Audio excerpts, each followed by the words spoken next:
Yohana wa mbere igice cya mbere. Jambo ahinduka umuntu. Wahozeho uhereye mbere na mbere, uwo twumvise, uwo twiboneye n'amaso yacu, kandi uwo twitegereje intoki zacu zikamukoraho, ari we jambo ry'ubugingo, kandi ubwo bugingo bwarerekanywe. Turabubona, turabuhamya, kandi none turababwira iby'ubwo bugingo buhoraho bwahoranye na Data wa twese, tukabwerekwa. Ibyo twabonye tukabyumva nibyo tubabwira, kugira ngo namwe mufatanye natwe, kuko ubwacu dufatanyije na Data wa twese n'umwana we Yesu Kristo. Ibyo nibyo tubandikiye kugira ngo umunezero wanyu ube mwinshi.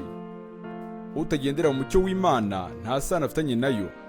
Ubu nibwo butumwa twumvise buvuye kuri we, tukababwira yuko Imana ari umucyo, kandi ko muri yo hatari umwijima na muke.